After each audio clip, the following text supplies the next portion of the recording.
अभी तक जो है हमने पिछली क्लासेस में लुईस थ्योरी की बात की थी और उसके साथ साथ में कोवैलेंसी क्या होती है इसको समझा था। आज की क्लास में हम आगे बात करने वाले हैं अगली थ्योरी जिसका नाम क्या है, वेस्पर थ्योरी। ठीक है ना। अगर हम वेस्पर थ्योरी की बात करें तो VSEPR थ्योरी बोलते हैं इसको।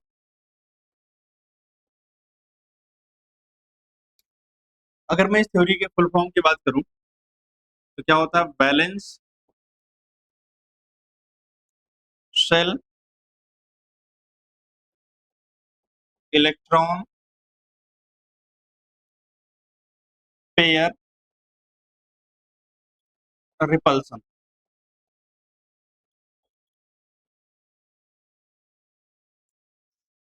धीरे धीरे आपको इस थ्योरी का पूरा मतलब आपको क्लियर हो जाएगा। सबसे पहले कुछ बातें इस थ्योरी की जो हमें समझनी है वो क्या क्या है। सबसे पहली बात ये थ्योरी क्या कहती है कि जैसे आप लुईस थ्योरी की बात करोगे तो लुईस थ्योरी ने बॉन्ड कैसे बनते हैं इस बारे में तो बताया। हाँ, कुछ एक्सेप्शंस उसके थे जहां पर वो अप्लाई नहीं होता था, कोवैलेंसी का फंडा लग जाता था। बट अगर हम इस थ्योरी की बात करें तो ये थ्योरी मेनली किसी भी मॉलिक्यूल की शेप के बारे में बात करती है कि कोई मॉलिक्यूल दिखेगा कैसे, कोई मॉलिक्यूल दिखेगा कैसे, उसके बारे में ये बात करती है। तो जो पहला पॉइंट इसका है इस थ्योरी के अंदर वो क्या कहता है, shape of A molecule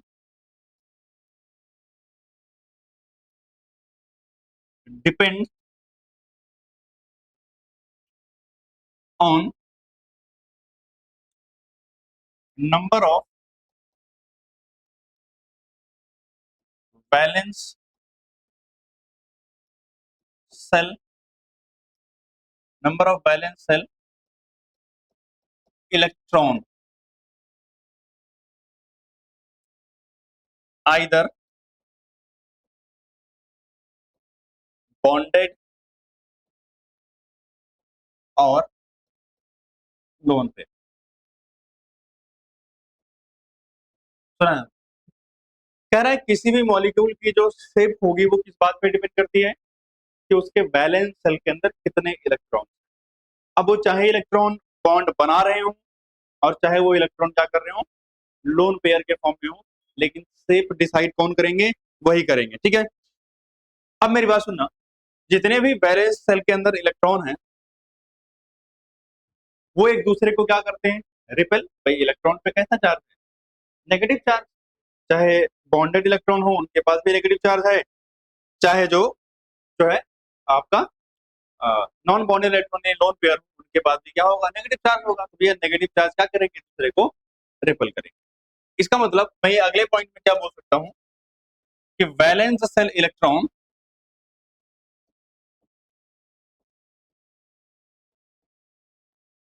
valence shell electron repel each other repel each other because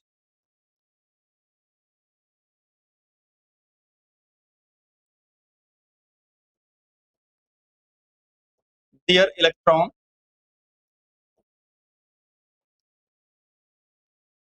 clouds are negatively charged।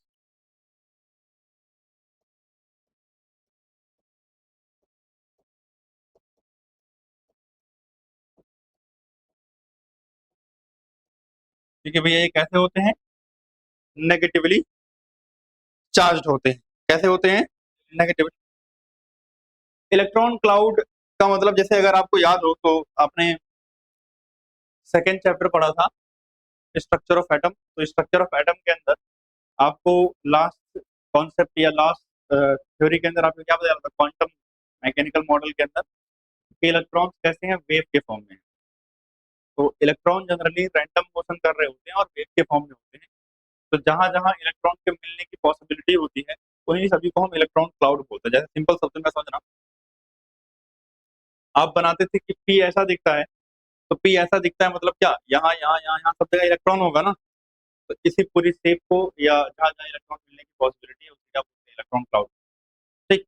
अब जैसे सुनना ध्यान से, जब आप कहीं पर बॉन्ड बनाते हो तो हम बना क्या बना देते हैं, एक लाइन सीधी सी बना देते हैं ना भाई, एक लाइन बनाया आपका मतलब बॉन्ड बन गया। बट वहां लाइन नहीं होता है, वहां इलेक्ट्रॉन का क्लाउड होता है कुछ इस तरीके से, ऐसे एक शेप बनती है और यहाँ सब क्या होंगे, इलेक्ट्रॉन घूम रहे होते हैं। जैसे हम क्या बोलते हैं, इलेक्ट्रॉन क्लाउड। यानी सिंपल शब्दों में इलेक्ट्रॉन क्लाउड का कुछ नहीं मतलब है, आप समझो इलेक्ट्रॉन ही है वहां और कुछ नहीं। ठीक है ना। तो जो इलेक्ट्रॉन है उनके बीच क्या होगा, रिपल्सन होगा, चाहे वो बॉन्डेड इलेक्ट्रॉन हो और उसके बाद चाहे वो नॉन बॉन्डेड यानी non pair electron.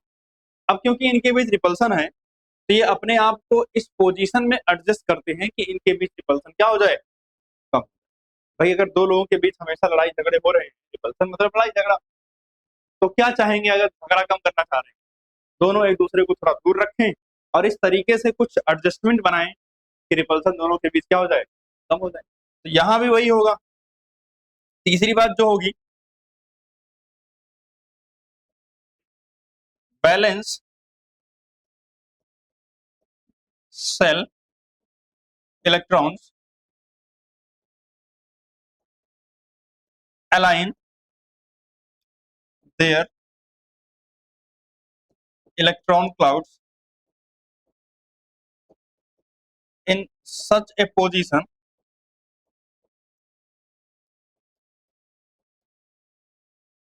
to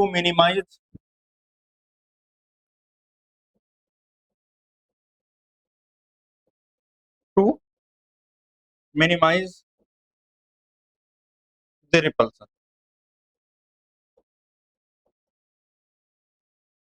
to minimize the repulsion। ठीक, to minimize the repulsion।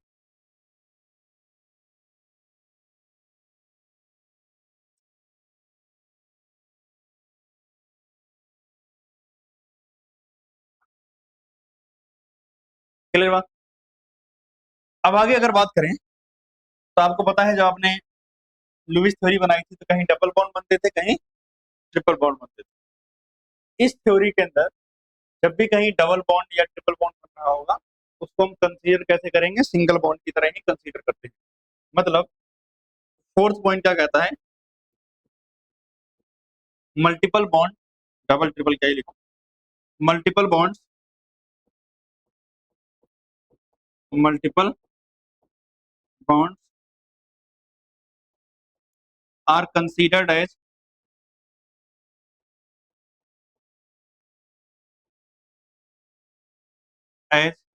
Single bond. मतलब जब भी आप किसी मॉलिक्यूल की शेप वगैरह बना रहे होंगे तो अगर कहीं मान लिया डबल बॉन्ड है या फिर कहीं मान लिया ट्रिपल बॉन्ड है तो इसको आप क्या मान के चलोगे, सिंगल बॉन्ड मान, क्या मान के चलोगे इसको, सिंगल बॉन्ड मान के चलोगे। ठीक है।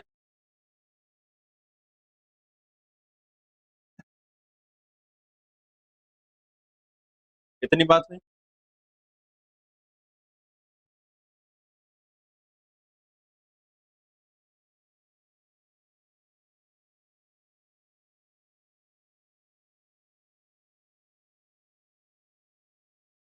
चलो आगे।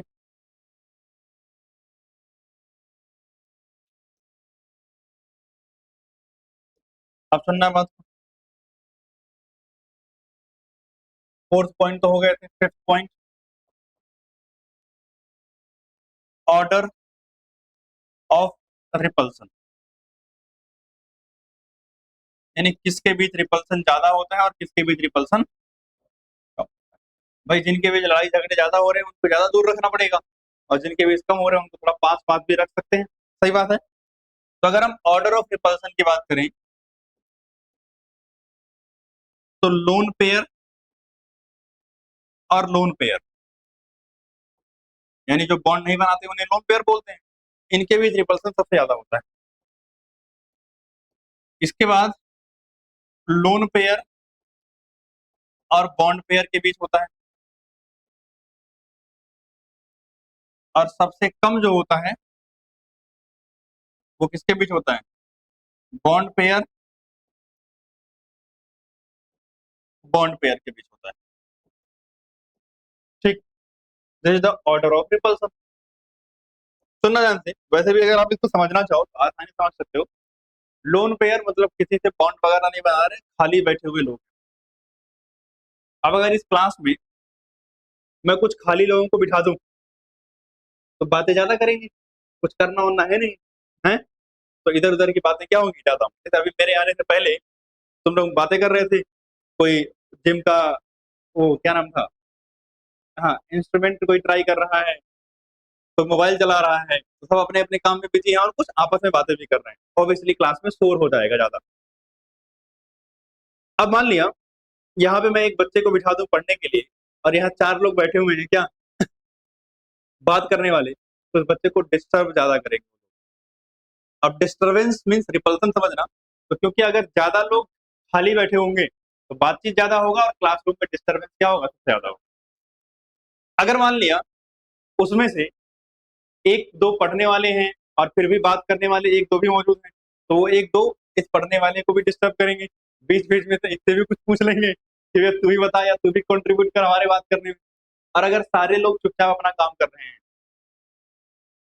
तो कोई रिपल्सन नहीं, कोई बातचीत नहीं। ओवरऑल कहने का मतलब वो खाली बैठे हुए लोग हैं, बेकार, टाइम वेस्ट ही करेंगे वो बस, ठीक, शोर शराबा करके। तो इनके पास कुछ बॉन्ड करने के लिए है नहीं भैया, कहीं इन्वॉल्व है नहीं, कुछ काम कर नहीं रहे हैं, खाली बैठे हुए लोग हैं, रिपल्सन ज्यादा करेंगे, ये थोड़ा रिपल्सन कम करेंगे, और सबसे कम रिपल्सन ये करेंगे, बॉन्ड पेयर बॉन्ड।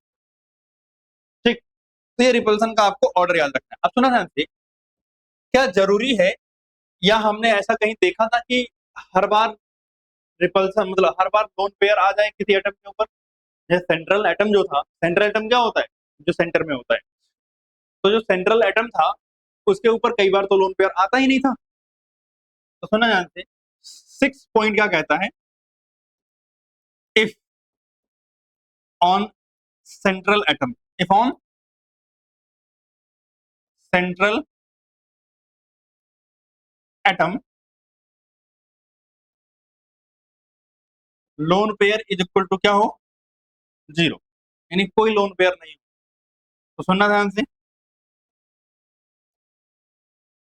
तो बच्चे geometry is equal to shape, यानी जो ज्योमेट्री होगी वही शेप होगी। ज्योमेट्री मतलब एक स्पेसिफिक पोजीशन होती है, अभी हम थोड़ी देर बात करेंगे। शेप और ज्योमेट्री दोनों क्या होंगे, बराबर होंगे। लेकिन अगर इसके पास lone pair is not equal to zero, मतलब कुछ ना कुछ लोन पेयर है, तो जो ज्योमेट्री होगी वो अलग होगी और शेप क्या होगी, अलग, यानी दोनों बराबर नहीं, ज्योमेट्री एंड शेप दोनों सेम नहीं होंगी। क्लियर बात, अगर यहां तक हो गया है तो बताओ। हाँ, हो गया ना। अब एक छोटी सी बात आपको समझाता हूँ, और वो क्या है, अगर हम बात करूं तो मैंने lone pair bond pair repulsion ये मैंने आपको समझा ही दिया है। लेकिन इसको अगर हम केमिस्ट्री की लैंग्वेज में समझें तो देख लेते हैं एक बार। लेट से मैंने एक कंपाउंड सेंट्रल एटम ए लिया, और इसके बगल में सराउंडिंग एटम बी है, और इसके बगल में सराउंडिंग एटम बी है, और लोन पेयर इसके पास ये और ये। सुना ध्यान से, अच्छा लोन पेयर को हम रिप्रेजेंट कैसे करेंगे, हमारे पास दो तरीके हैं। इधर हम लोन पेयर को रिप्रेजेंट करने के लिए ऐसे बना लेते हैं, इस तरीके से दो लोन पेयर थे तो दो बना लिया, या फिर हम ऐसे एक लाइन खींच के इसके ऊपर ऐसे दो डॉट लगा देते हैं, ये भी सही है, ठीक है ना। जैसे अगर मैं दूसरा वाला भी बता दे रहा हूँ, अब सुनना मेरे ध्यान से, मैं जो कहना चाह रहा हूँ, ये दोनों लोन पेयर कहाँ है, इस सेंट्रल एटम के बीच, सेंट्रल एटम के पास है, कहाँ है, सेंट्रल एटम। लेकिन ये जो बॉन्ड पेयर है, ये इसमें कितने इलेक्ट्रॉन है, दो इलेक्ट्रॉन, और ये दोनों इलेक्ट्रॉन कहाँ है, ऐसे पूरे जगह पर स्प्रेड किए हुए हैं, फैले हुए हैं, यहाँ पूरे जगह पे क्या हुए हैं, स्प्रेड किया। मतलब जो बॉन्ड पेयर इलेक्ट्रॉन होते हैं वो किसी भी दो एटम के अंदर स्प्रेड होते हैं। इससे किसी एक एटम के ऊपर मौजूद जो इलेक्ट्रॉन होंगे उस पर जो नेगेटिव चार्ज होगा वो क्या होगा, कम होगा। एक वर्ड इस्तेमाल करते हैं बच्चे लोकलाइज्ड, और एक वर्ड इस्तेमाल करते हैं डी लोकलाइज्ड। लोकलाइज्ड का मतलब क्या होता है, जैसे लेट से कि किसी चीज का कोई काम आपको करने के लिए दिया, और करने के लिए वो काम मैंने सिर्फ एक ही पर्सन को दे दिया, सारा काम एक ही पर्सन के पास है, यानी सारा बर्डन लाइफ का जीवन का एक ही पर्सन के पास है। तो उसे बोलते हैं लोकलाइज्ड। एक ही इंसान सारा काम कर रहा है, लेकिन कुछ काम है और मैंने वो काम 3 4 लोग 5 लोगों में डिस्ट्रीब्यूट कर दिया कि इतना तुम कर लेना, इतना तुम कर लेना, इतना तुम कर लेना। That is the delocalised. तो जो बॉन्ड पेयर इलेक्ट्रॉन होते हैं वो क्या होते हैं, डीलोकलाइज्ड होते हैं। मतलब इलेक्ट्रॉन इस ए और बी के बीच में पूरा डिस्ट्रीब्यूटेड होते हैं। लेकिन लोन पेयर इलेक्ट्रॉन कहाँ है, ए के पास, तो वो सारा का सारा ए के पास ही है। तो मतलब लोन पेयर इलेक्ट्रॉन कैसे होते हैं, लोकलाइज्ड। अब सोचो, ये जब दोनों इलेक्ट्रॉन लोकलाइज्ड हैं और बच्चे इन दोनों के ऊपर क्या है, नेगेटिव चार्ज है, और ये दोनों एक ही एटम के पास बहुत पास पास में है, तो भैया रिपल्सन तो होगा ना ज्यादा इनके पास। तो मतलब अगर हमें रिपल्सन कम करना है तो इनको क्या करना पड़ेगा, दूर दूर लेके जाना पड़ेगा। तो मतलब जो लोन पेयर होंगे वो एक दूसरे से क्या होंगे, दूर दूर रखने पड़ेंगे उनको। जबकि ये बॉन्ड पेयर वाले क्या है, डीलोकलाइज्ड है, तो इनको अगर थोड़ा पास ले आएंगे तो कोई दिक्कत है नहीं। इनके बीच में भी रिपल्सन हो सकता है, तो इनको भी क्या कर देंगे, इनको भी क्या करेंगे हम, दूर कर देंगे। मतलब इसको इससे दूर कर देंगे और इसको इससे दूर कर देंगे थोड़ा। तो कहने का मतलब क्या है कि अगर कहीं लोन पेयर आ रहा है तो उसको थोड़ा डिस्टेंस ज्यादा रखेंगे, बॉन्ड पेयर लोन पेयर आ रहा है तो उसको भी डिस्टेंस में ज्यादा रखेंगे, लेकिन as compared to lone pair कम होगी, और as compared to bond pair ज्यादा होगी। और जो बॉन्ड पेयर है उनको हम थोड़ा पास में रख सकते हैं।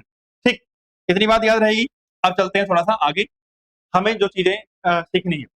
जब हम किसी भी मॉलिक्यूल की ज्योमेट्री या शेप की बात करेंगे, तो ज्योमेट्री या शेप हम दो तरीके से बात करने जा रहे हैं कि अगर किसी मॉलिक्यूल के पास लोन पेयर नहीं है तो ज्योमेट्री या शेप क्या होगी, अगर किसी मॉलिक्यूल के पास लोन पेयर है तो ज्योमेट्री या शेप क्या होगी। इसके लिए हमें एक टेबल बनानी है, तो फटाफट चलते हैं और वो टेबल बनाते हैं।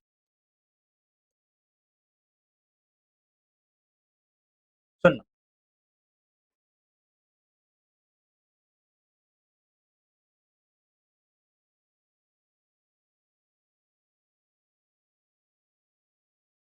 एक बार पहले थोड़ा सा मुझे बना दूं फॉर्मेट, उसके बाद फिर बनाना, ताकि आपको आइडिया लग जाए क्या बनाना है, ठीक है ना।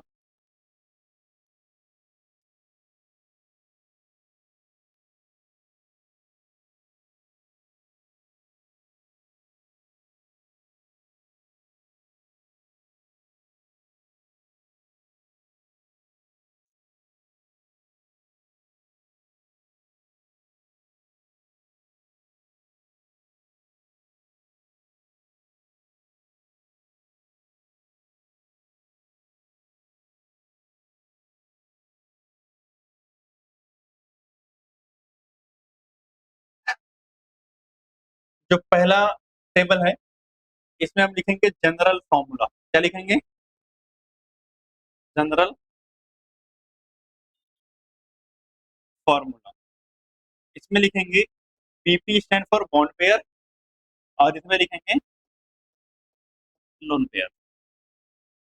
ठीक,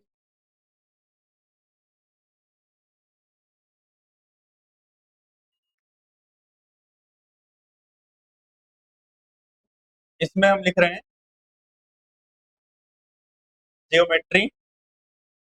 वैसे तो ज्योमेट्री एंड शेप दोनों क्या होगी, सेम होगी, क्योंकि हम यहाँ पे जो बातें करेंगे वो किसकी करेंगे, लोन पेयर और बॉन्ड पेयर दोनों क्या होंगे, सेम होंगे। तो ज्योमेट्री बोलो या स्लैश करके आपका मन करे तो शेप भी लिख सकते हो। वैसे तो मैंने नहीं लिखा, बट मैंने बता दिया है कि ज्योमेट्री एंड शेप क्या होगी, सेम होगी, अगर लोन पेयर जीरो होते हैं तो। ठीक, और यहाँ लिखेंगे अरेंजमेंट।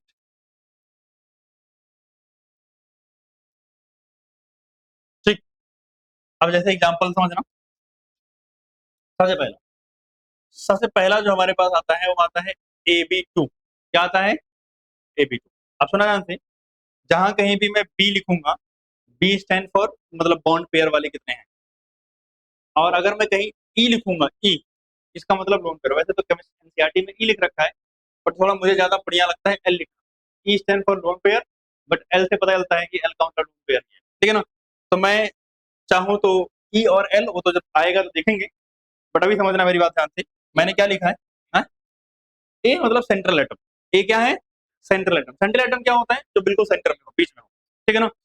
अगर हम बात करें AB2, तो बी का मतलब मैंने बोला बॉन्ड पेयर, इसका मतलब बॉन्ड पेयर इलेक्ट्रॉन कितने हैं, दो है। और लोन पेयर मैंने लिखा ही नहीं, ई नहीं बनाया है, मतलब जीरो। यहाँ जितनी भी चीजें बताऊंगा वहां लोन पेयर जीरो ही होंगे। ठीक, अगर AB2 होता है तो ज्योमेट्री जो होती है बच्चे वो लीनियर होती है। कैसी होती है वो, लीनियर। अब हमें कैसे पता लगा कि सर लीनियर होगी, ठीक समझते हैं। सबसे पहले ए सेंट्रल एटम है तो ए को सेंटर में रख दो और हमें बी के साथ बॉन्ड बनाने हैं। अब आप मुझे बताओ, मुझे दो बॉन्ड बनाने हैं, मैं इन दोनों बॉन्ड को एक दूसरे से मैक्सिमम डिस्टेंस पर रखना चाहता हूं ताकि इन दोनों के बीच में रिपल्सन क्या हो, कम हो। तो मैं मैक्सिमम कितने डिस्टेंस पर रख सकता हूँ? 180 डिग्री। और कुछ है क्या? अगर मैंने यहां के अलावा इसको कहीं और रखने की कोशिश की तो एंगल क्या हो जाएगा, कम हो जाएगा, तो 90 हो जाएगा यहाँ पे। इसका मतलब अगर मैं चाहूँ इनको मैक्सिमम डिस्टेंस पे रखने के लिए तो मेरे पास पॉसिबिलिटी क्या है कि भैया 180 डिग्री पर दो लोगों को रख सकते हो मैक्सिमम। देखो, इस पूरे टॉपिक में आपको बस यही चीज इंश्योर करनी है कि मैक्सिमम डिस्टेंस पर हम कितना रख सकते हैं। जितना ज्यादा दूर रखोगे उतना कम रिपल्सन होगा, उतना स्टेबल कंपाउंड। ठीक।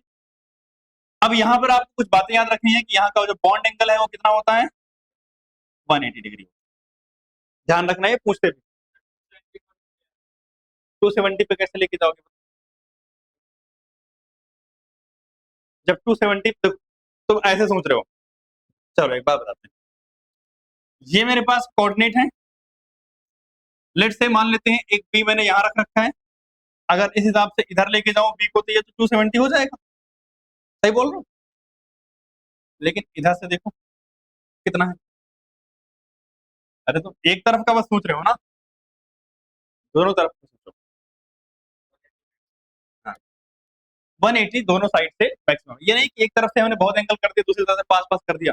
अरे भैया अल्टीमेटली पास जा रहे हैं, कहीं भी जा रहे हो। ठीक। अब सुना ध्यान से, तो ये लीनियर हो गया, तो ये पहला हो गया हमारे पास। इसके बाद अगर हम बात करें तो हमारे पास अगला आता है AB3। क्या आता है? AB3। इसमें 3 बॉन्ड पेयर है और 0 लोन पेयर है। ज्योमेट्री को हम बोलते हैं ट्राइगोनल प्लेनर। क्या बोलते हैं? Trigonal planar. और जब ट्राइगोनल प्लेनर ज्योमेट्री आती है तो कैसा शेप बनता है, ध्यान समझना। ए है, अब इसको हम मैक्सिमम डिस्टेंस पर कैसे रखेंगे? इसके साथ यहाँ बी रख दो, यहाँ पे बी रख दो और यहाँ पे बी रख दो, और इनके बीच एंगल कितना आ जाए, 120 डिग्री का। क्या आ जाए? 120 डिग्री का, टोटल 360 डिग्री हो जाएगा। और ये मैक्सिमम डिस्टेंस पर इस तरीके से आ सकते हैं। इसके बाद अगर हम बात करें तो हमारे पास जो अगला आता है वो है AB4 का। कितने का है? AB4 का। AB4, AB4 लिखूंगा तो बॉन्ड पेयर 4 होंगे और नॉन पेयर 0 होंगे। ज्योमेट्री जो बन के आती है बच्चे वो होता है टेट्राहेड्रल। और इसमें रखने का हमारा थोड़ा तरीका बड़ा इंटरेस्टिंग सा है।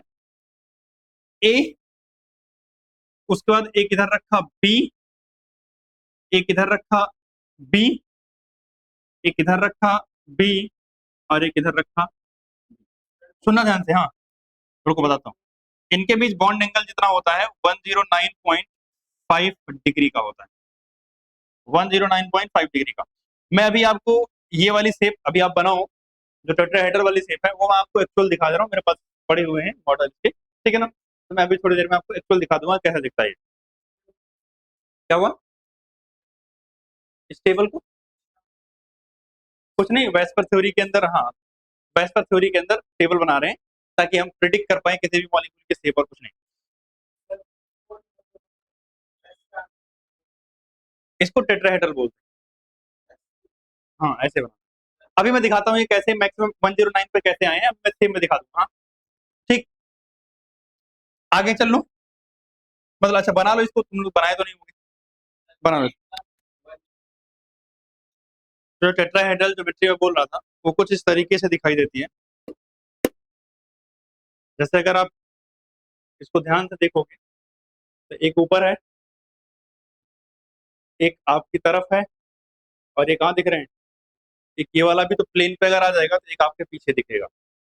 मतलब इसकी अरेंजमेंट कुछ इस तरीके से दिखती है। तो अगर आप देखोगे यहाँ से लेके यहाँ का एंगल, यहाँ से लेके यहाँ का एंगल और यहाँ से लेके यहाँ का एंगल या इनके बीच का एंगल सब क्या होगा, बराबर।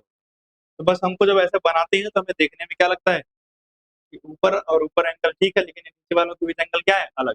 बट ऐसा होता नहीं। इसको सही से बनाने के लिए हम ऑर्गेनिक केमिस्ट्री जब आगे बढ़ेंगे तो वहां हम एक करेक्शन भी करते हैं। कैसे? जैसे जब ए बनाएंगे, एक ऐसे ऊपर बी बना देंगे, एक बी भी ऐसे बना देंगे, लेकिन हम एक बी को कुछ इस तरीके से बनाएंगे और एक बी को कुछ इस तरीके से। इसका मतलब ये होता है, जब मैं ऐसे सॉलिड लाइन बनाऊं, क्या सॉलिड, इसका मतलब ये है कि ये मेरी तरफ है, यानी बोर्ड के बाहर आ रहा है, और ये जो बी है इसका मतलब ये बोर्ड के अंदर जा रहा है। सही बात है।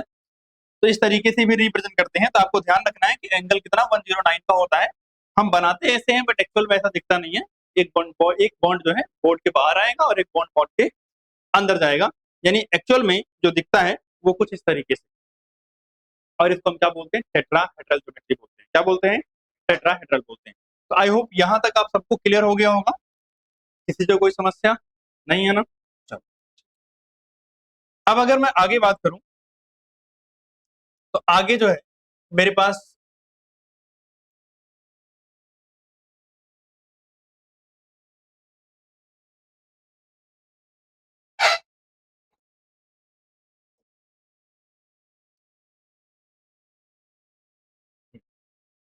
आगे जो मेरे पास आता है वो है AB5। मतलब 5 बॉन्ड पेयर होंगे और 0 क्या होंगे? लोन। ज्योमेट्री को बोलते हैं trigonal bi pyramidal. Trigonal bi pyramidal बनाते कैसे हैं सुन रहे हैं? ए है, इस ए के साथ हम सराउंडिंग में 3 एटम लगाते हैं एट 120 डिग्री, 120 डिग्री पर। 3 तो हो गए, और बाकी 2 एटम कैसे निकाल लगाएंगे? एक लगाते हैं इसके ऊपर और एक लगाते हैं इसके नीचे। तो इस तरीके से आपकी ज्योमेट्री बन के आती है, और इस ज्योमेट्री को हम क्या बोलते हैं? Trigonal pyramidal. अब यहां देखना ध्यान से, 2 बॉन्ड एंगल्स हैं। कितने बॉन्ड एंगल? 2। ये जो बॉन्ड एंगल है ये 120 डिग्री का होगा। कितने का होगा? तो यहाँ भी ये जो होगा 120 का होगा, और यहाँ भी जो होगा वो कैसा होगा? 120 का होगा। क्लियर बात? लेकिन सुनना, जो इसके और इसके बीच बॉन्ड एंगल होगा कितने डिग्री का होगा? 90 डिग्री का होगा। तो मतलब कुछ बॉन्ड एंगल्स 90 डिग्री हैं और कुछ कैसे हैं? 120 डिग्री के हैं। इसको भी मैं कोशिश करता हूँ, अभी मैं फॉस्फो जो है फॉस्फोरस मेरे पास होगा वो मैं ला के दिखाता हूँ। बट अभी इतना याद रखना, 2 बॉन्ड एंगल है, एक 90 डिग्री का मतलब और एक 120 डिग्री के। 2 टाइप के बॉन्ड एंगल आपको देखने को यहाँ मिलेंगे। इसके बाद जो है मेरे पास जो अगला आता है वो आता है AB6 टाइप का। कौन सा टाइप का? AB6, जिसमें 6 होंगे और ये क्या होगा? 0। और इसको हम बोलते हैं बच्चे ऑक्टाहेड्रल। क्या बोलते हैं? ऑक्टाहेड्रल। और अगर हम इस ऑक्टाहेड्रल की बात करें तो ये कैसा दिखाई देता है? पहले तो ये लाइट खींच लेते हैं। तो यहाँ सेंटर में एक ए रखा और इसके सराउंडिंग में 6 है, तो यहाँ बी लगाया, यहाँ बी लगाया, यहाँ बी लगाया और यहाँ बी लगाया। ये सारे 90 डिग्री पर है, और यहाँ 2 ऊपर लगा दिया, एक ऊपर और एक नीचे। यहाँ पे जितने भी बॉन्ड एंगल होते हैं वो सब कितने के होते हैं? 90 डिग्री के। सारे के सारे कैसे होंगे? 90 डिग्री। ऑल आर 90 डिग्री, सब 90 डिग्री। और इसमें क्या बोलते हैं? ऑक्टाहेड्रल। इन दोनों को, ये लास्ट दोनों इस चार्ट टेबल के अंदर ये दोनों बना लो। मैं हाँ, और भी है, चिंता मत करो, बताता हूँ। तो 6 तक यहाँ हो गया और लोन पेयर भी आएंगे। एक बार मैं फॉस्फोरस एंड सल्फर वाला देखता हूँ मॉडल। तो देखना, ये दोनों हम समझते हैं। सबसे पहले हम AB5 का केस पढ़ते हैं। AB5 वाला केस ये वाला है। अगर आप देख रहे हो व्हाइट कलर की बॉल कितनी दिख रही है आपको? 5 दिख रही है ना? 5 प्रॉपर। 1 2 3 4 और एक 5। मैंने क्या बोला कि 3 होते हैं 120 डिग्री के एंगल पे। ये कैसे दिख रहा है इसको समझना। अगर हम इसको 3 120 डिग्री के एंगल पे देखें, ये देखना, ऐसे मैंने स्टैंड किया, ऊपर और नीचे वाले को मैं हटा दे रहा हूँ, ये हटा दिया और ये हटा दिया। अब मुझे बताओ इनके बीच एंगल कितना होगा? 120 डिग्री का होगा, क्योंकि तीनों एक ही प्लेन में है और 3 एक प्लेन में। 360 टोटल एंगल होता है। अगर 360 टोटल है एक प्लेन के अंदर, तो मिला के कितना हो जाएगा? 360 हो जाएगा। अब मैंने क्या किया, एक इस प्लेन के ऊपर लगाया और एक इस प्लेन के नीचे लगाया। अब देखना, इसका इसके साथ एंगल 90, इसका इसके साथ एंगल 90, इसका इसके साथ एंगल 90, नीचे वाले के साथ 90, नीचे वाले का इसके साथ 90, नीचे वाले का इसके साथ 90, लेकिन ये जो बीच में तीनों हैं, इन तीनों का आपस में कितना एंगल है, 120। क्लियर हुई बात? तो दो टाइप के एंगल मिल रहे हैं, लेकिन किसका किसके बीच कितना कितना एंगल बन रहा है, वो जब आप शेप को इमेजिन करोगे तो आपको समझ में आएगा। आपको दिखा 90 के कितने सारे एंगल दिखे, और बाकी सारे कितने थे, 20 डिग्री के एंगल। इतनी बात समझे? क्लियर? और इसको हम ट्राइगोनल बाई पिरामिडल बोल क्यों रहे हैं, आप ध्यान समझना। अगर आप नीचे वाले को मैं गायब कर दूं, ऊपर वाले को ज्वाइन करोगे, यहाँ से इसको, यहाँ से इसको, यहाँ से इसको ज्वाइन कर दो, तो एक सरफेस ऐसे बनेगा, एक सरफेस ऐसे बनेगा, एक सरफेस ऐसे, तो ऊपर बन जाएगा पिरामिड। अब मैं कर रहा हूं, अब ऐसे कर दो उल्टा, इधर भी बना दो, इधर भी पिरामिड, बीच में है ट्रायंगल, ये देखो ये ट्रायंगल नहीं बन रहा है, तो बीच में क्या बन रहा है, यहाँ से यहाँ, यहाँ से यहाँ ट्रायंगल, बीच में है ट्रायंगल, ऊपर एक पिरामिड, नीचे एक पिरामिड, तो क्या बन गया ट्रायंगुलर, ऊपर पिरामिड नीचे पिरामिड, दो पिरामिड, क्या बाई पिरामिडल। क्लियर? अब इसको समझना, ये वाला केस हमारा ऑक्टाहेड्रल वाले का केस, जिसमें मैंने बोला सबके बीच 90 डिग्री का एंगल होगा। अब यहाँ देख के हमें लग नहीं रहा होगा कि सबके बीच 90 का एंगल है। अब यहाँ अगर आप देखो तो आप बिल्कुल इमेजिन कर पा रहे हो सबके बीच 90 का एंगल। देखो ये गायब किया मैंने दो, तो ये चार कौन से हैं, ये चारों के चारों एक ही प्लेन में है, मतलब एक ही सरफेस पर। अच्छा, एक प्लेन का मतलब क्या हुआ, जैसे अगर मैं लेट से मेरे पास ये बुक पड़ी हुई है, मैं अगर इस पे रख दूं तो इसी पेज पर आ जा रहे हैं ना सारे के सारे, इसे बोलते हैं एक प्लेन पर मौजूद होना। जो बोलो मौजूद कहाँ है, एक प्लेन पे, इसका मतलब सारे बॉन्ड एक ही सरफेस पर आ जाएंगे अगर आप रखोगे तो। लेकिन जब मैं बोलता हूं कि एक प्लेन पे नहीं है, तो सुनो ध्यान से, ये एक प्लेन हो गया, एक बॉन्ड कहाँ है, प्लेन के बाहर यानी आपकी तरफ, और एक बॉन्ड कहाँ आ रहा है, प्लेन के अंदर यानी मेरी तरफ। सही बात? तो अब क्या ये दोनों बॉन्ड सेम प्लेन पे आते हैं, नहीं आते हैं। अब मैं रख के देखूं इस रजिस्टर पे, क्या ये एक प्लेन पे है या नहीं, सिर्फ वो चार बॉन्ड, मतलब ये वाले चारों कैसे हैं, एक प्लेन पर, ये प्लेन के बाहर और ये प्लेन के अंदर। ठीक। अब अगर आप एंगल देख रहे हो, सबके बीच में क्लियरली दिख रहा है 90 डिग्री का एंगल। अब अगर मैं बाकी सबको हाइड कर लूं तो आपको कितना एंगल दिख रहा है, चलो निकाल ही देता हूं मैं इनको, चलो तुम भी निकलो भाई साहब, चलो ये लो। अब बताओ कितना एंगल है इसके बीच, क्लियर? अगला जोड़ देता हूँ, लो अब बताओ इसके बीच कितना एंगल है, 90। अगर मैं फिर से एक और जोड़ दूं, तो लो बाकी सबको छोड़ो, इन दोनों के बताओ कितना एंगल दिख रहा है आपको, 90। मतलब जितने भी जोड़ते चले जाऊंगा सबके बीच कितना एंगल आएगा, 90 डिग्री का एंगल। हाँ, अगर सामने सामने से कंपेयर करो कितना हो जाएगा, 180, बट हम एडजेसेंट में बॉन्ड एंगल काउंट कर रहे हैं, ठीक है ना। तो all the bond angles are at 90 degree. Clear बात? यहां तक कोई समस्या किसी को नहीं ना, कि मतलब ये सब चीजें कैसे हो रही। अब आगे चलते हैं। अभी तक हमने जितने भी केसेस पढ़े हैं उसमें हमने देखे लोन पेयर नहीं था, लोन पेयर नहीं था। एक छोटी सी मैं सोच रहा हूँ दो अलग अलग टेबल बनवाऊंगा, बट मैं सोच रहा हूँ यार दो क्या अलग अलग टेबल बनाऊं। तो आपने जो स्टार्टिंग में यहाँ ज्योमेट्री लिखा था ना, वहां अगर थोड़ी सी जगह है तो ज्योमेट्री और स्लैश करके शेप लिख लो, दोनों चीजें ही इंक्लूडेड है, तो दोनों एक ही में बात कर लेते, ज्योमेट्री स्लैश करके पूरा डिलीट नहीं कर, शेप।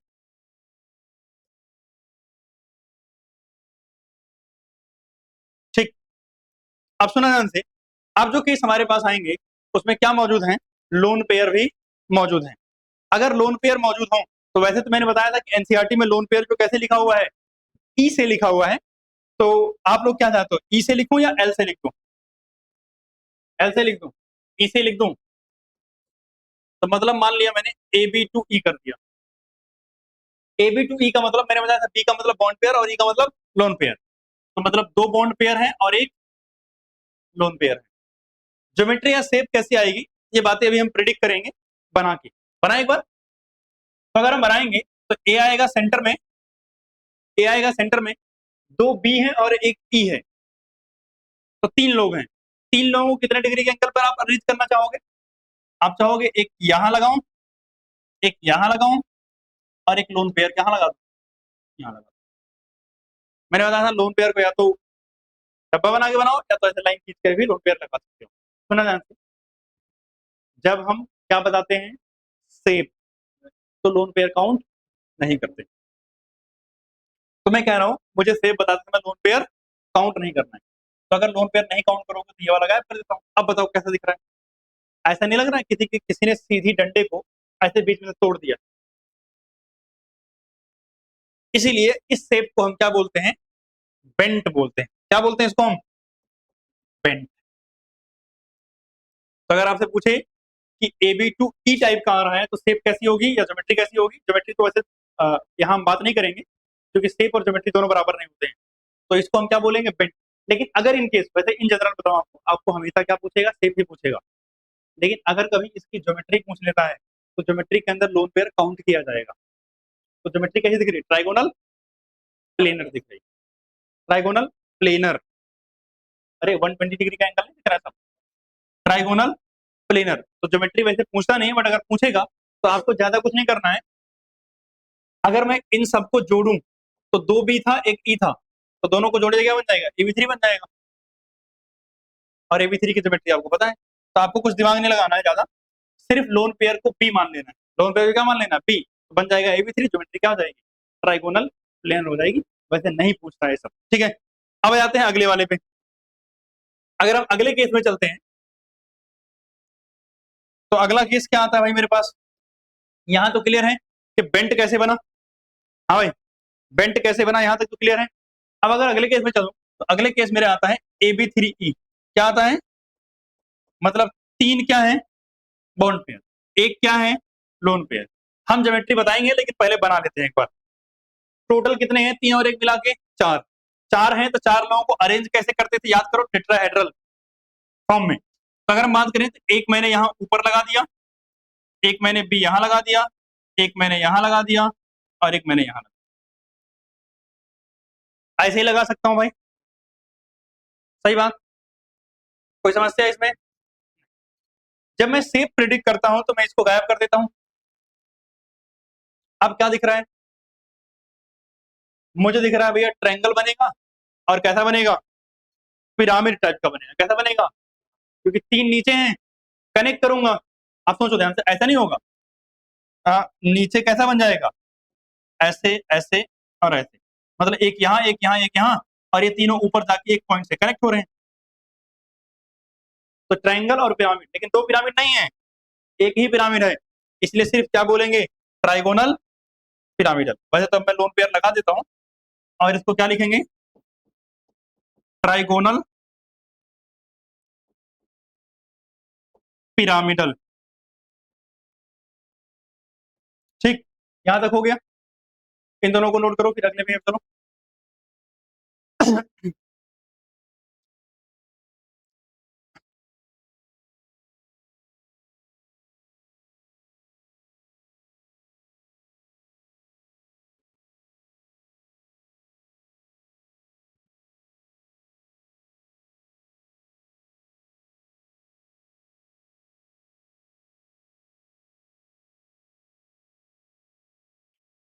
चलो,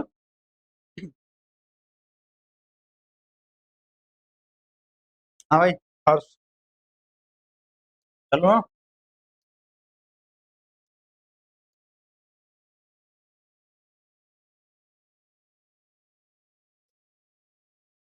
ऊपर वाले में तो बना ही देता हूँ।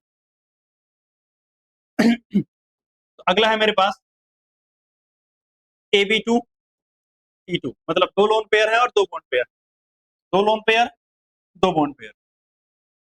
इसकी शेप लिखेंगे बट पहले बना लेते हैं। तो ए लिखा, एक लोन पेयर यहां लगा दिया, एक लोन पेयर यहां लगा दिया, एक बॉन्ड पेयर यहां लगाया, और एक बॉन्ड पेयर यहां लगा दिया। ये चार हैं, चार लोग अरेंज तो इसी तरीके से होते हैं। लेकिन अब सोचो, शेप बताते समय हम क्या नहीं देखते, लोन पेयर देखते नहीं। तो अगर लोन पेयर को गायब कर दो तो क्या बचेगा, ऐसा लग रहा है कि फिर से मुड़ा हुआ है पेंट, तो वापिस इसको क्या बोल देंगे हम, शेप, पेंट बोल देंगे। ठीक, अब आ जाते हैं कहां पर, अगले वाले पे। हम्म, कहाँ, सारे बॉन्ड एंगल यहाँ कितने होते हैं 109 डिग्री के, तो तुम कहीं भी रख दो क्या फर्क पड़ता है। इधर देखो, अगर हम आगे बात करें तो हमारे पास आ जाता है कहां पर AB4E। AB4E में कितने बॉन्ड पेयर, 4 लोन पेयर कितने, सॉरी जीरो कर वन ना, एक लोन पेयर। अब बताओ 5 वाले को, मतलब 4 बॉन्ड और एक लोन पेयर, तो कितने हो गए 5। तो सेंट्रल एटम हुआ A और 5 वाले को हम कैसे अरेंज करते हैं, एक कैसे ट्रायंगल बना दो, एक ऐसे बना सकता हूं, और एक इधर और एक इधर। बस मैंने वही trigonal pyramidal trigonal by pyramid वाले को घुमा दिया है, समझ रहे हो ना।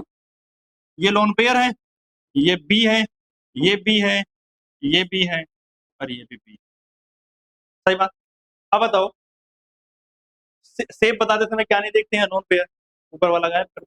कैसा दिख रहा है, झूला झूलने वाला दिख रहा है, सी सॉ, इसको बोलते हैं सी सॉ। क्या बोलते हैं इसको, सी।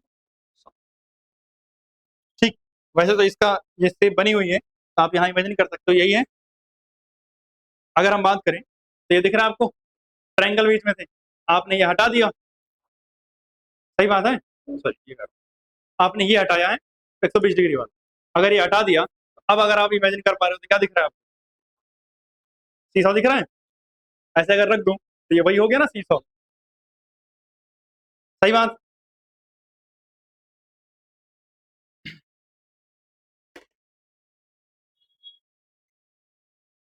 ये दोनों भी नोट डाउन कर लो फटाफट, कर लिया, क्या हुआ, बस बस थोड़ा सा ज्यादा, खत्म होने वाला, हो गया। ऊपर वाला इरेज कर सकता हूँ, थोड़ा सा जगह बनाने के लिए इसको नीचे कर सकता हूँ, आधा भाई। तो अगला केस जो आता है मेरे पास, वो आता है AB3E2 का, जिसमें 3 होंगे बॉन्ड पेयर और 2 क्या होंगे, लोन पेयर। तो इस केस में अगर बताऊं तो देखना ध्यान से कैसा दिखेगा। सबसे पहले सेंट्रल एटम को क्या रख दिया मैंने, ए रख दिया। अगर सेंट्रल को मैंने ए रखा तो एक यहां होगा, एक यहां होगा, एक यहां होगा, 3, और एक इस साइड होगा और एक इस साइड, ऐसे होगा।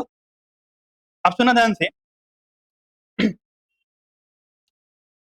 लोन पेयर को 120 डिग्री पे रखना है तो यहां रख सकता हूं, यहां रख सकता हूं, और बाकी बचे कितने बॉन्ड पेयर, तो एक यहां भी रख दिया, यहां भी रख दिया, और एक यहां भी रख दिया। हाँ, अच्छा लोन पेयर को 120 पे क्यों रख रहे हैं, देखो भैया लोन पेयर के बीच रिपल्सन ज्यादा होता है ना, तो उनको डिस्टेंस पे ज्यादा रखना पड़ेगा, और ज्यादा डिस्टेंस की पॉसिबिलिटी क्या। अच्छा मैं इसको थोड़ा सा मॉडिफाई करना चाह रहा हूँ, अगर आपको दिक्कत ना हो तो करूँ। कहाँ है 180, अभी सुनो ध्यान से, तुम जब इमेजिन कर रहे हो तो तुम सिर्फ एक ही देख रहे हो, जैसे ही तुम अपोजिट रखोगे तो 6 जगह पर उसका 90 डिग्री बॉन्ड बनेगा, सिर्फ एक जगह पे 180 बनेगा। बताओ कहाँ ज्यादा बन रहा है, 90 पे ज्यादा है। तो सिर्फ एक नहीं देखना है कि दूर है, बाकी सबके साथ कितना बॉन्ड है ये देखना पड़ेगा। चलते हैं आगे, इधर देखो, मैं कह रहा हूं इसको मैं ऐसे अगर लिख दूं तो मुझे कुछ शेप दिखाई देगी, तो इसलिए मैं चेंज कर रहा हूं थोड़ा, यहाँ बी और यहाँ B। कैसा दिख रहा है, लोन पेयर का करो टी, अल्फाबेट टी दिख रहा है, इसको बोलते हैं टी शेप। क्या बोलते हैं इसको, टी शेप बोलते हैं। यहां तक क्लियर। अब आते हैं 6 वाले पे, कितने पे आते हैं 6 वाले पे। अगर 6 वाले पे जाएंगे तो मेरे पास क्या आएगा, पहले AB5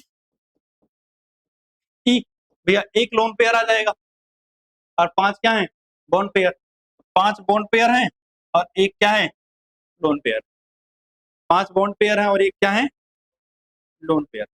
तो शेप तो बनाएंगे, लेकिन सबसे पहले डायग्राम बना लें। तो आपको पता है डायग्राम के अंदर ए यहाँ सेंटर पे रहेगा, यहाँ यहाँ यहाँ यहाँ यहाँ और यहाँ, ऐसे बनता है 6 वाला। मैं कह रहा हूँ इसको मैं लोन पेयर दे देता हूँ, बाकी रिमेनिंग में सारे एंगल कैसे हैं, सेम ही तो है 90 90 के, तो आप लोन पेयर दे दो। और यहाँ अब ध्यान से देखना, अगर मैं लोन पेयर गायब करूं तो बीच में बनेगा स्क्वायर और ये बनेगा स्क्वायर, और ऊपर से अगर इसको जोड़ो सबसे तो बन जाएगा पिरामिड, इसलिए इसको बोलते हैं square square pyramidal, square pyramidal. जल्दी से ये दोनों बनाओ भी, तो एक और इसके बाद फटाफट इन दोनों को बना लो, एक और है बस।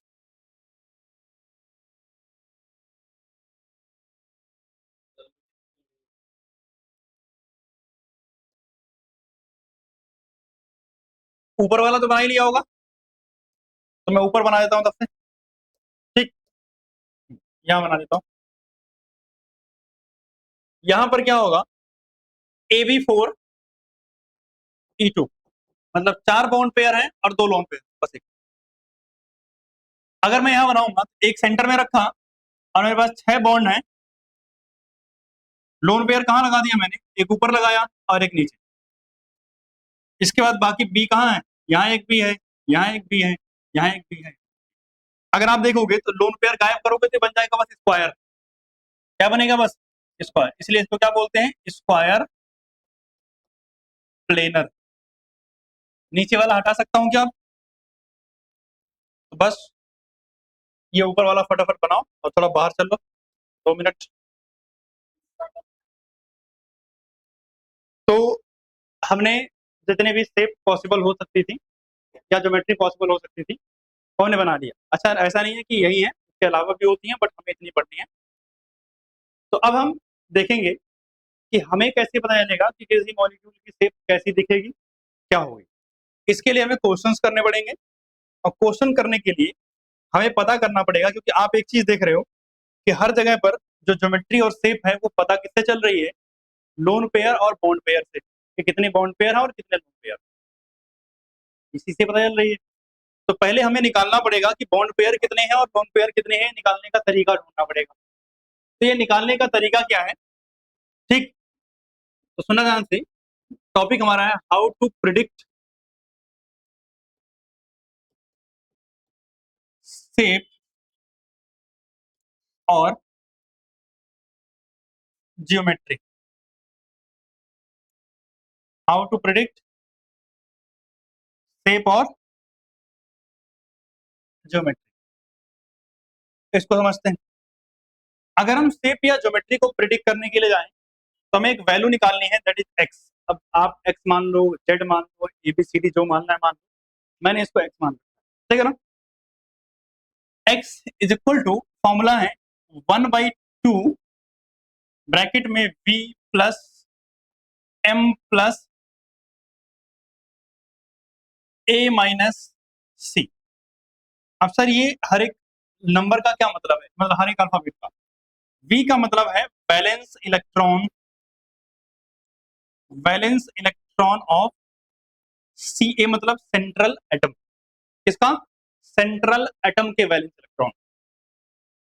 एम का मतलब होता है monovalent atom, monovalent atom.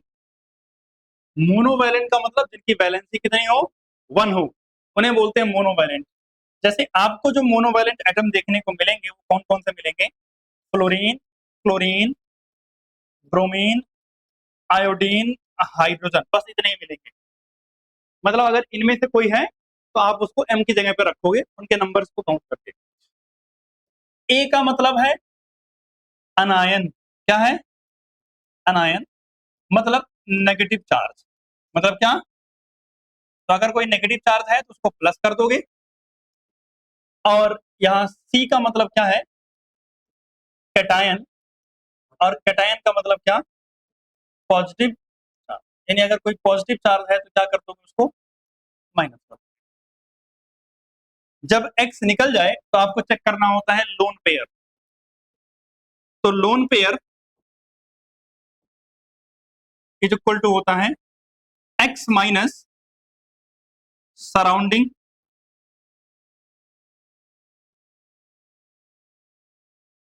Atoms, X minus surrounding atoms, इससे क्या मिल जाता है हमें, लोन पेयर मिल जाता है। अब इस फॉर्मूले को हम अप्लाई करके देखते हैं।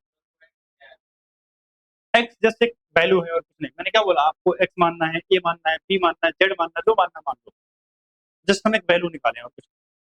उसमें से अगर हम सराउंडिंग एटम को माइनस कर देंगे तो क्या मिल जाएगा इससे, अभी सब समझाऊंगा। आप ये भी समझ सकते हो एक्स एक्चुअली में क्या है, लोन पेयर और बॉन्ड पेयर दोनों का सम है। लोन पेयर और बॉन्ड पेयर जोड़ करके जो आंसर आएगा वो क्या होता है, एक्स होता है। ठीक है, अभी क्लियर हो जाएगा थोड़ी देर में। जैसे इसका फॉर्मूला लिखो, उसका अप्लाई करके देखते हैं कैसे अप्लाई करते हैं इसको।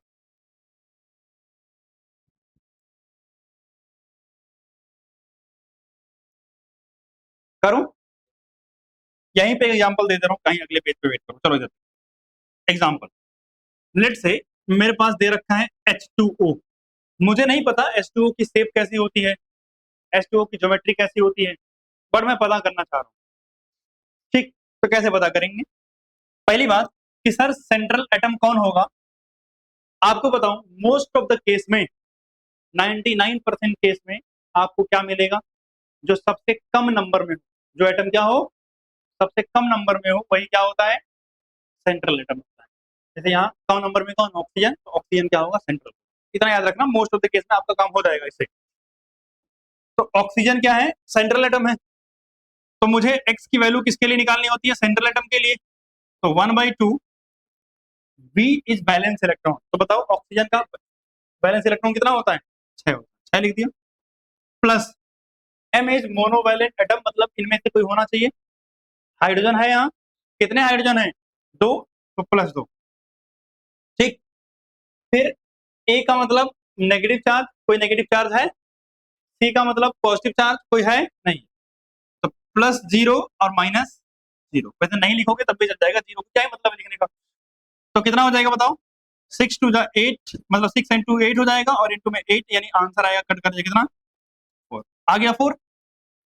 अब मुझे क्या निकालना है, लोन पेयर। तो lone pair is equal to X minus surrounding atom. अच्छा बताओ सेंट्रल एटम कौन है, तो बाकी बचे सराउंडिंग होते हैं, कितने हैं, 2 है ना। अरे सेंट्रल कौन है, ऑक्सीजन, बाकी बचे सब सराउंडिंग, तो कितने हैं, 2। तो माइनस करेंगे 2, तो कितना हो जाएगा, 4 - 2, तो कितना आ गया, लोन पेयर कितने हैं, तो। अब सुना ध्यान से, इससे हमें क्या पता चला, अब सुना ध्यान से, सेंट्रल एटम को हम ए से लिखते हैं, ए का मतलब क्या होता है, सेंट्रल एटम। बी से हम लिखते हैं किसको, सराउंडिंग एटम को। किससे लिखते हैं, सराउंडिंग एटम। और ई से हम किसको लिखते हैं, लोन पेयर को। ये तो पीछे अभी बना के आ रहे हैं ना। तो सेंट्रल एटम कौन है, ऑक्सीजन, ऑक्सीजन कितना, एक ही है, तो लिखेंगे ए। ठीक, सराउंडिंग कौन है, हाइड्रोजन, कितने हैं, 2, तो लिखेंगे B2।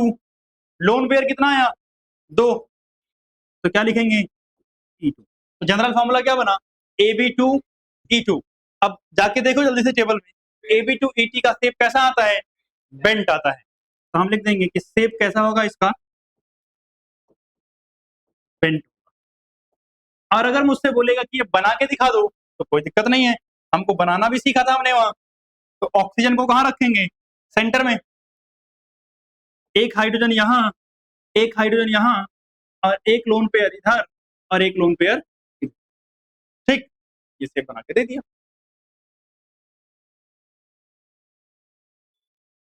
क्लियर बात, तो आई होप आप समझ गए होगे क्या करना है।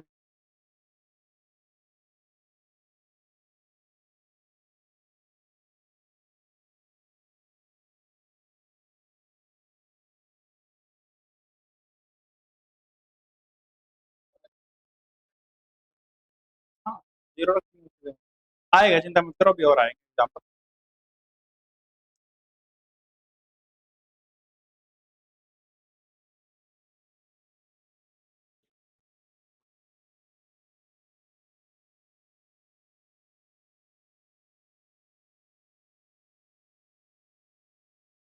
आप बोलो तो अगले पेज पे चलो, फिर रुको।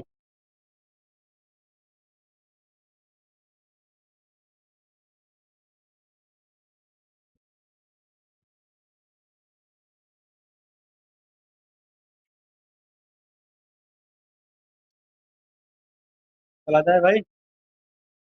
ठीक। तो अगला एग्जांपल लेते हैं हम।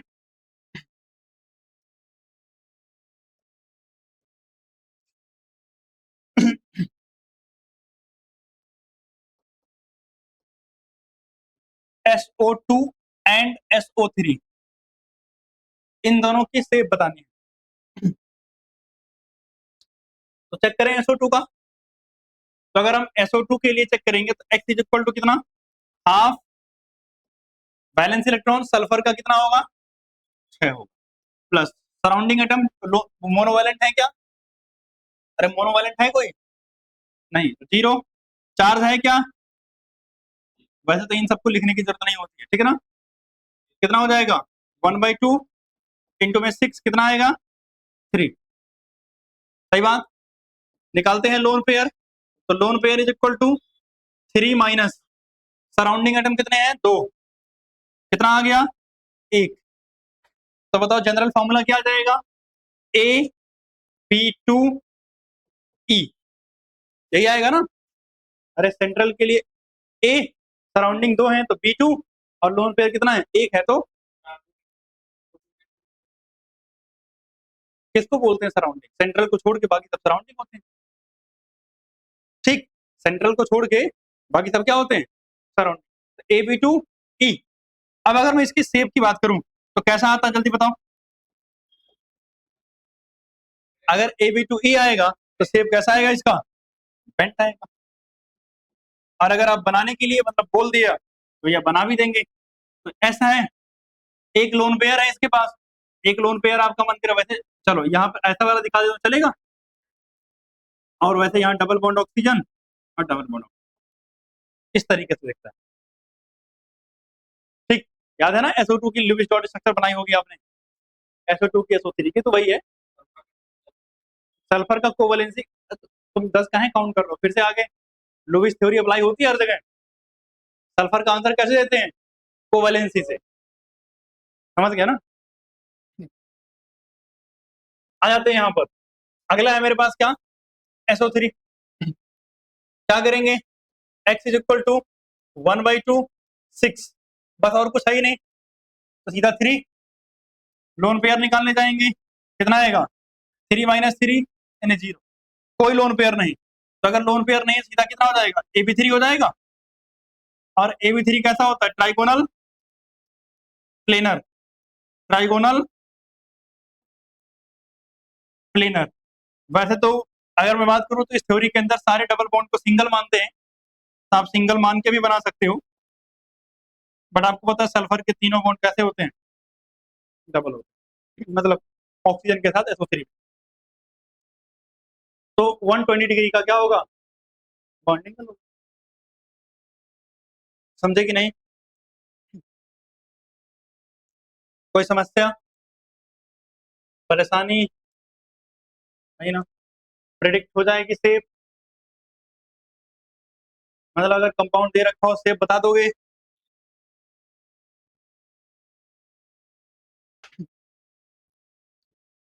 तो अभी तक हम लुईस स्ट्रक्चर बना रहे थे और जैसे मर्जी वैसे बना रहे थे, बट अब हमें पता चल गया है कि कैसे कैसे एटम्स अरेंज होने चाहिए।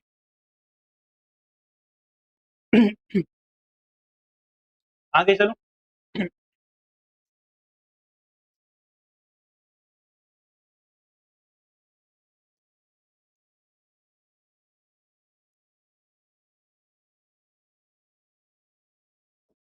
Question number 3, predict the shape of the following. बताता हूँ, shape of the following, question तो नोट करोगे,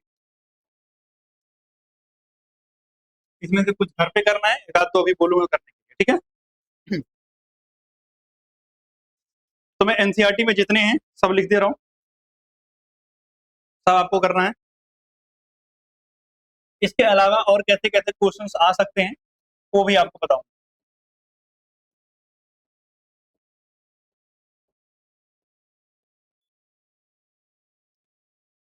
तो जैसे मेरे पास है BeCl2, HgCl2, BF3 CH4 NH4 plus 3Cl5।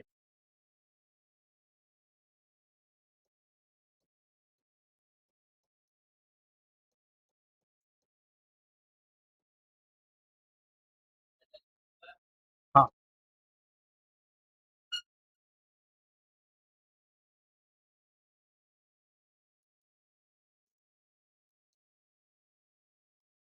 SF6। वैसे SO2 का तो मैंने बता ही दिया है, तो नहीं लिख रहा हूँ। O3 NH3 H2O का भी बता दिया मैंने। SF4 ClF3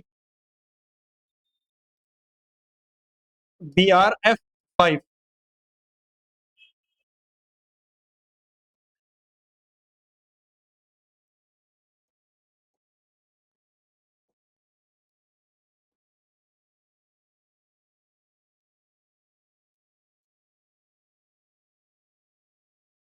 XeF4, इसके बाद XeO2 F2,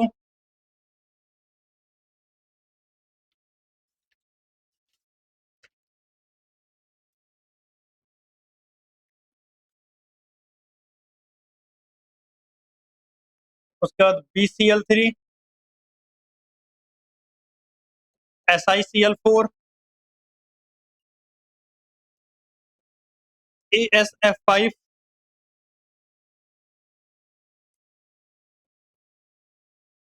H2S।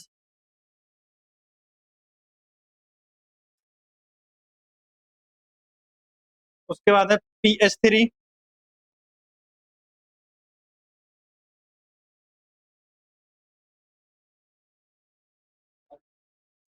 इतने बहुत हैं, बाकी और मिलेंगे, चिंता मत करो।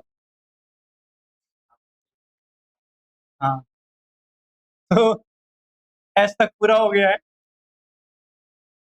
तो इतने जो क्वेश्चंस हैं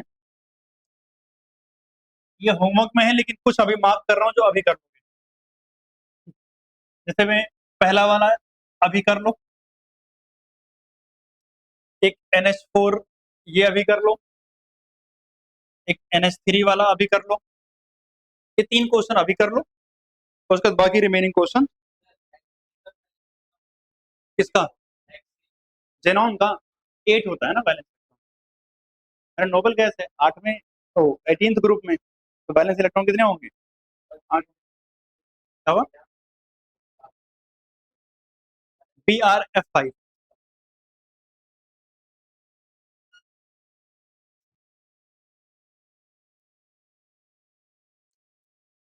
अभी हम वेस्पर थ्योरी से पहले शेप प्रिडिक्ट करना सीखेंगे। जब शेप प्रिडिक्ट करना सीख लेंगे तो क्वेश्चंस कैसे आते हैं MCQ में या वगैरह वगैरह वो सब भी हम देखेंगे, ठीक है ना।